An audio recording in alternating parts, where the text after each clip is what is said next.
All right, so I know a bunch of y'all have said that this is going to be the year that you learn a new language or get back to a language that you have been trying to learn for forever. So this video is for y'all. Tu vas de extra. Oh, say what now? Ain't you the one that said you was finna learn French last year? Alright, about that. Yo, what is up everybody? What's good? My name is EK and welcome back to What's Good English. This video is designed to help y'all learn a new language in 2023 or get back to the old language that you have been failing to learn for years and years and years. I have had incredible success and incredible failures with trying to learn a language. I'm currently learning French right now and I'm going to tell you how I'm going to do that for real this time. And I'm also going to share some techniques to help you avoid some of the pitfalls that you can fall into when you're trying to learn a new language or finally get the one that you've been trying to learn down. Whether or not you want actual fluency or you just want to feel like a boss when you go to whatever country on vacation and chat with some locals in a bar, this video is going to help you out. I divided everything into 3 different categories. First, we're going to talk about setting proper expectations so you don't immediately get discouraged. We're going to talk about some programs and some apps that actually work to help you learn that language. And finally, we're going to talk about getting into the proper mindset so that you can learn a language, that you can persevere through the whole thing, because language learning is a marathon. You can learn a language in 1 year or you cannot learn a language in 10 years. I want to help you get to that goal. So with setting up proper expectations, what you need to do is think about the level of the language you wish to obtain. Think about that outside of the realm of being able to pass a test. I'm not here to help you get a B2 certification. I'm here to help you communicate in the language that you want to be able to speak. When I say think about the level of fluency you wish to obtain, I mean, do you want to just be able to recognize and parrot back a few key phrases in the city that you're vacationing in? Or do you want to be able to chat up some strangers in a bar somewhere? O quizás quieras entrevistar a tu creador favorito de YouTube y publicar un video con ella en su propio canal?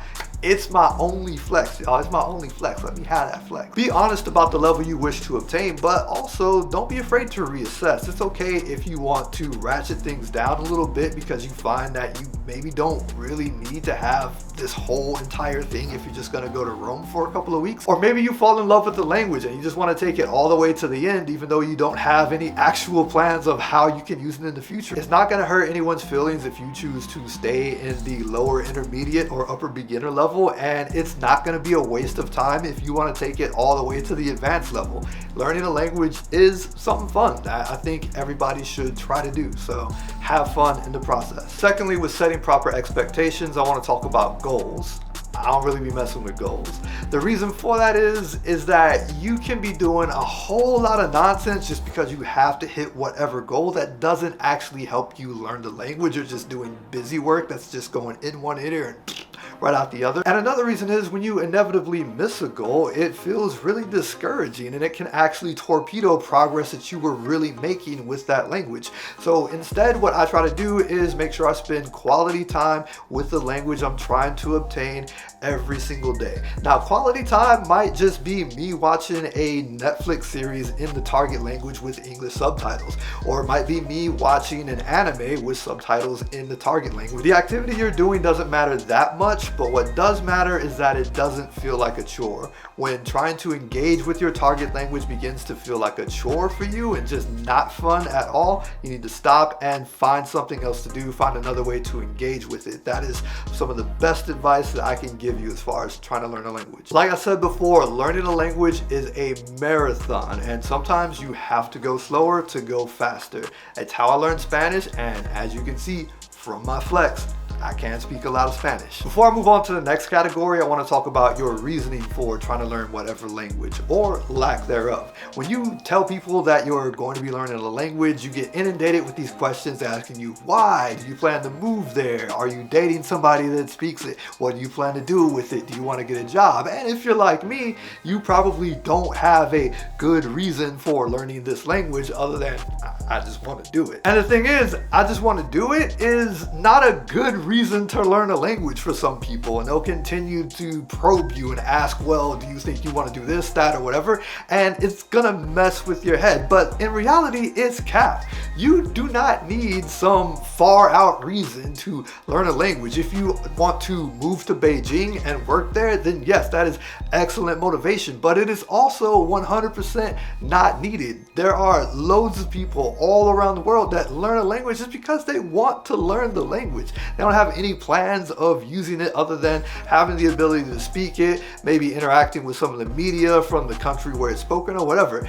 It is perfectly fine to not have a good reason. I had no good reason to continue learning Spanish. I went to Barcelona for like not even a complete week and came back to the United States and learned the rest of the language and haven't been to a Spanish speaking country since then. It's perfectly fine to not have a good reason. I am proof that you can get there without having a good reason other than I just want to do it. Okay, so let's get to the how part. I used a bunch of different applications and programs when I was learning Spanish, and some of them worked out really well for me, so well in fact that now that I'm learning French, I'm going to be using them all over again. And the first of those that I want to talk about is this program called, this video is sponsored by me. My broke ass is doing this for less than a penny per view, and it's like that on every single one of my social media platforms. Content creation is extremely time consuming and it doesn't allow me to work as much as I possibly could, which is why I started a Patreon.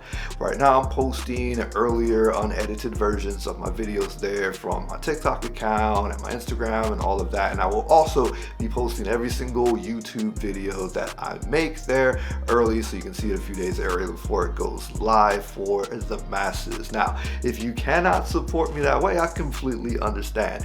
And liking, subscribing, sharing my content with as many people as possible, leaving me comments, all of that stuff helps me out a ton for the algorithm. So please interact with my videos. Thank you for all of the interactions and all the love that you have given me so far. But if you want to do more, I promise every single dollar that you give me through that platform is going to go back into this channel to help me make better content. Anyway, that is it for my shameless self-promotion. Back to the video. If you scroll all the way down to the very first video I ever published on this channel, you will find a super long, badly edited rant about the Lingoda Super Sprint. Lingoda is an online language learning school. They are located in Germany and they teach Spanish, French, German, and English. They offer both group classes and private classes. The group classes are 5 people or less, and they are taught as close to 100% in the target language. They have their own course materials which you can download. You can actually download the course materials for every single level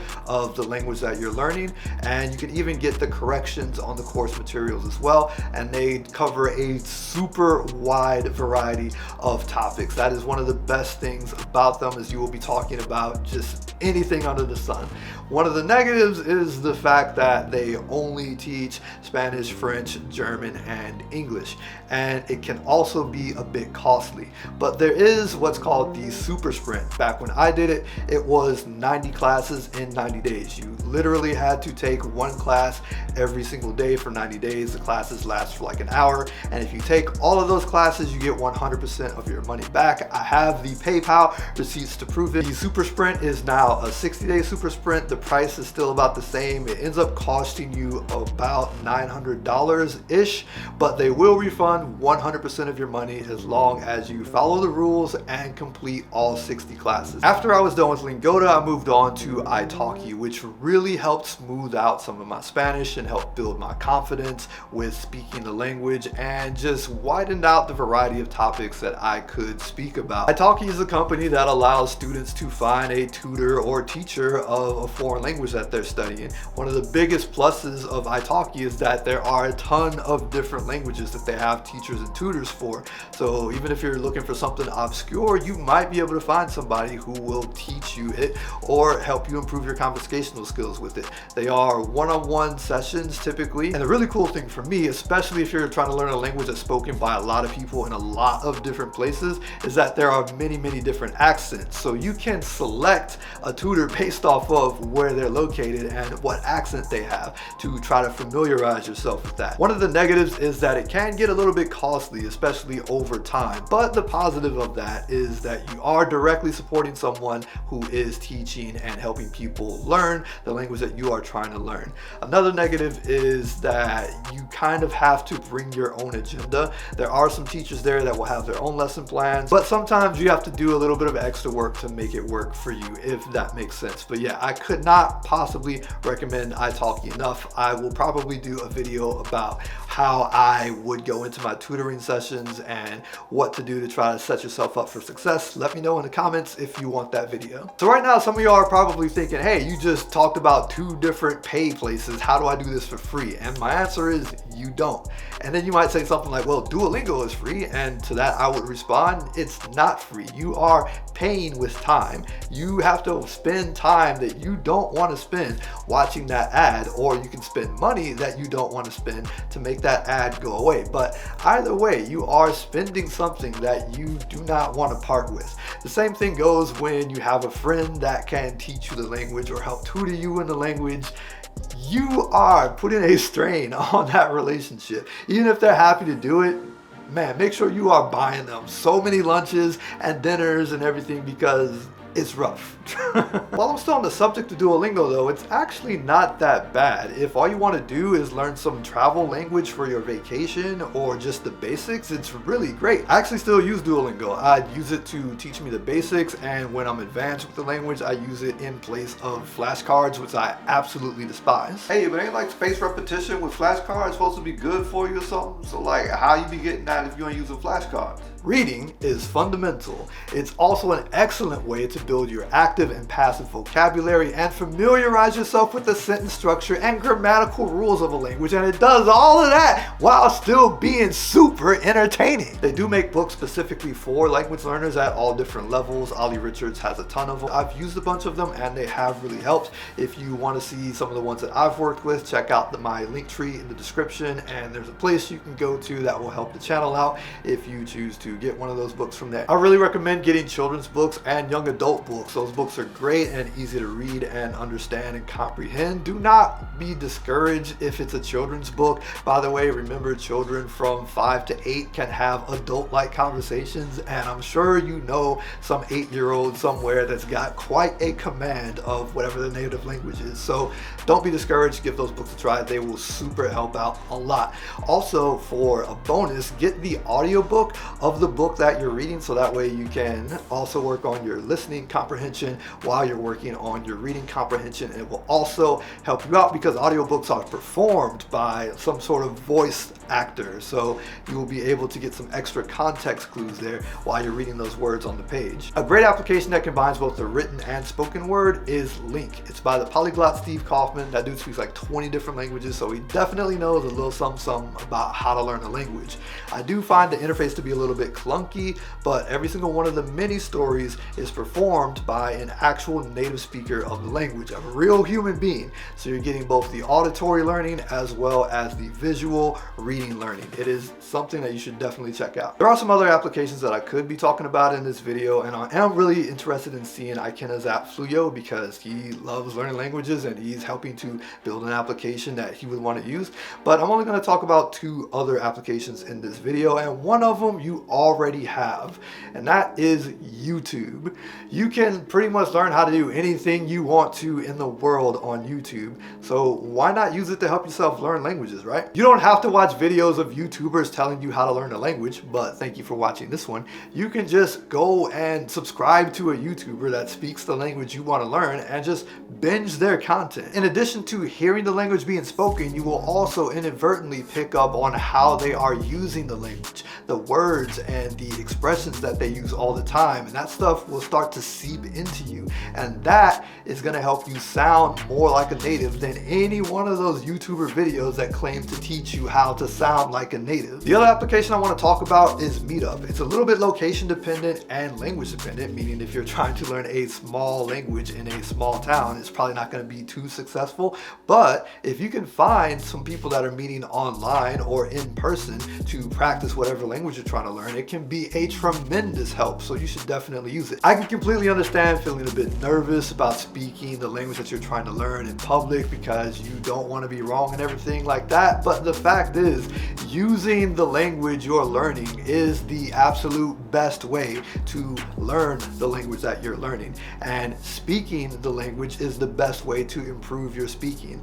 So you just have to get over it and get out there and speak with people, and little by little you will improve. All right, so let's discuss the mindset that you have to be in to learn a language. As adult language learners, we tend to get in our own way and make things a lot more difficult than they need to be. The absolute biggest and best tip that I can give to anyone to learn any language and not just want to quit and give up and think that you just can't do it is this: learn to embrace ambiguity. You are not, nor will you ever be able to completely understand 100% of whatever you read or is spoken to you every single time. You don't even have that in your own native language. Think about all of the times that you're reading something and you have to pull out a dictionary or look to other words for the context clues, or think about all those times when you're actually in a conversation with someone and then they walk away and you turn to your friend or your coworker and say, I have no idea what the hell they were saying. If you don't even have that in your own native language, why do you have any expectation of having that in a language that you are currently trying to learn? It's foolish, yet we as adults get fixated on wanting to have perfection, wanting to understand every single word that is spoken